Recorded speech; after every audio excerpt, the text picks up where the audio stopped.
A Room with a View by E.M. Forster. Chapter 17. Lying to Cecil. He was bewildered. He had nothing to say. He was not even angry, but stood, with a glass of whiskey between his hands, trying to think what had led her to such a conclusion. She had chosen the moment before bed, when, in accordance with their bourgeois habit, she always dispensed drinks to the men.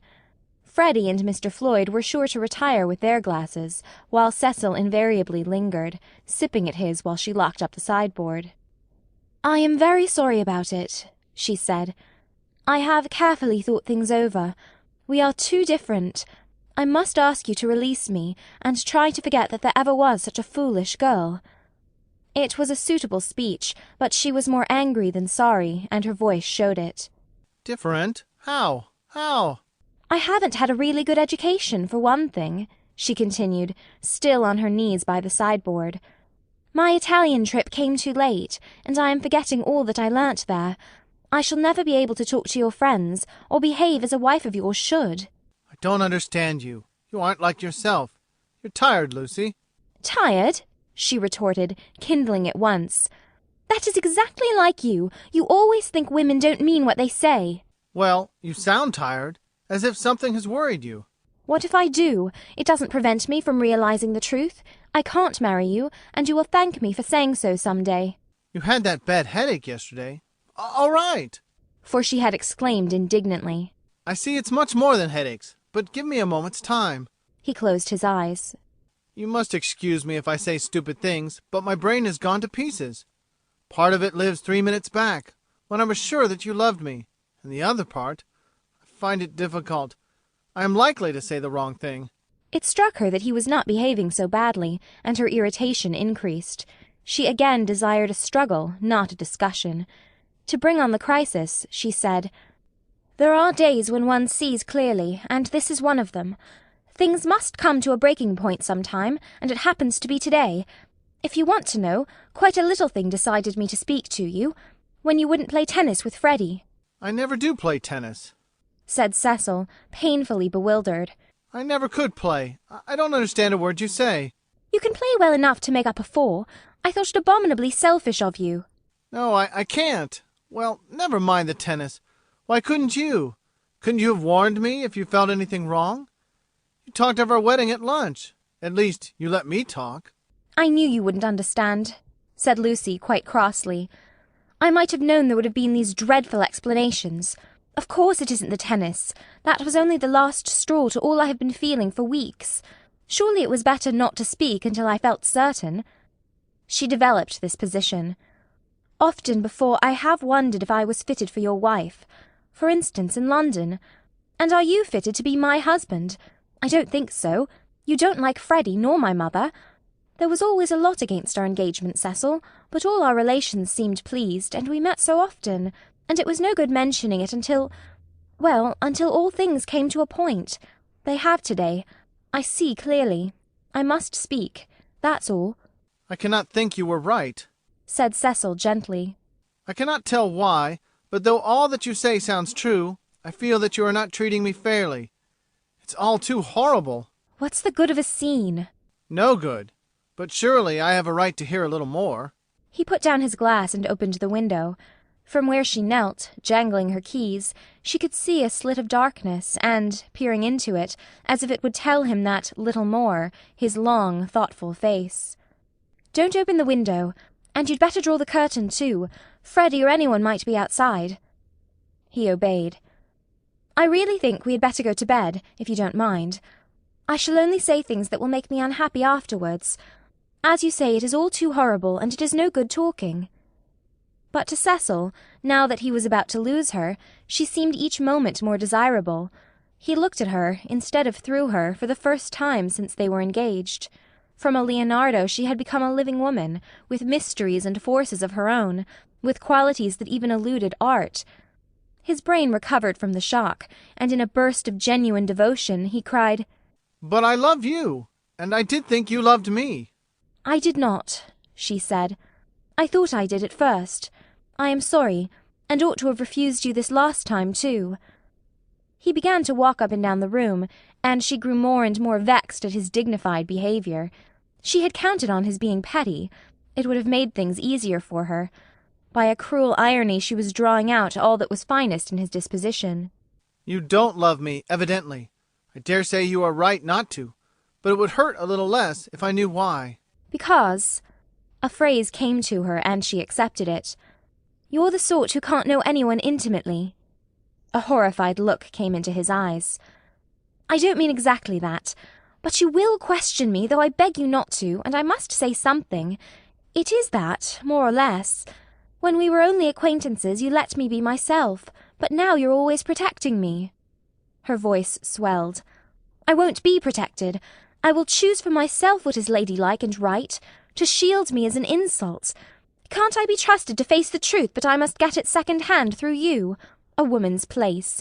You despise my mother, I know you do, because she's conventional and bothers over puddings, but oh goodness! She rose to her feet. Conventional, Cecil, you're that, for you may understand beautiful things, but you don't know how to use them, and you wrap yourself up in art and books and music, and would try to wrap up me. I won't be stifled, not by the most glorious music, for people are more glorious, and you hide them from me. That's why I break off my engagement. You were all right as long as you kept to things, but when you came to people— She stopped. There was a pause.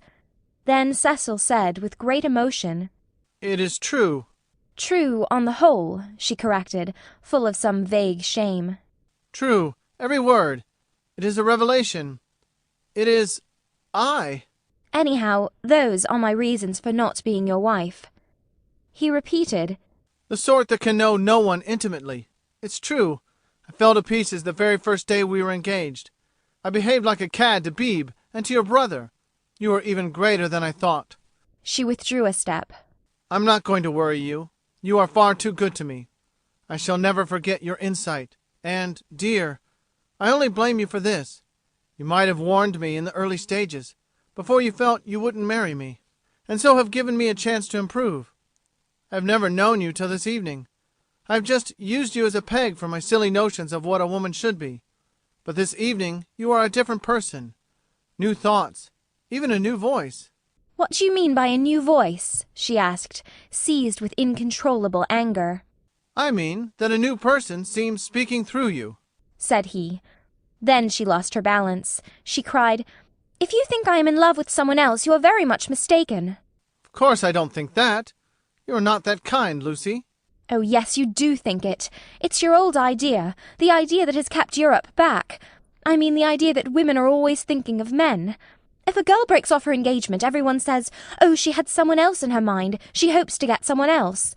It's disgusting, brutal, as if a girl can't break it off for the sake of freedom. He answered reverently, I may have said that in the past. I shall never say it again. You have taught me better. She began to redden, and pretended to examine the windows again. Of course, there is no question of someone else in this. No jilting, or any such nauseous stupidity. I beg your pardon, most humbly, if my words suggested that there was. I only meant that there was a force in you that I hadn't known up until now. All right, Cecil, that will do. Don't apologize to me. It was my mistake. It is a question between ideals, yours and mine. Pure abstract ideals, and yours are the nobler. I was bound up in the old vicious notions, and all the time you were splendid and new. His voice broke. I must actually thank you for what you have done, for showing me what I really am. Solemnly, I thank you for showing me a true woman. Will you shake hands? Of course I will, said Lucy, twisting up her other hand in the curtains. Good night, Cecil. Goodbye. That's all right. I'm sorry about it. Thank you very much for your gentleness. Let me light your candle. Shall I? They went into the hall. Thank you. Good night again. God bless you, Lucy. Goodbye, Cecil. She watched him steal upstairs, while the shadows from 3 banisters passed over her face like the beat of wings. On the landing he paused strong in his renunciation, and gave her a look of memorable beauty. For all his culture, Cecil was an ascetic at heart, and nothing in his love became him like the leaving of it. She could never marry. In the tumult of her soul, that stood firm. Cecil believed in her. She must some day believe in herself.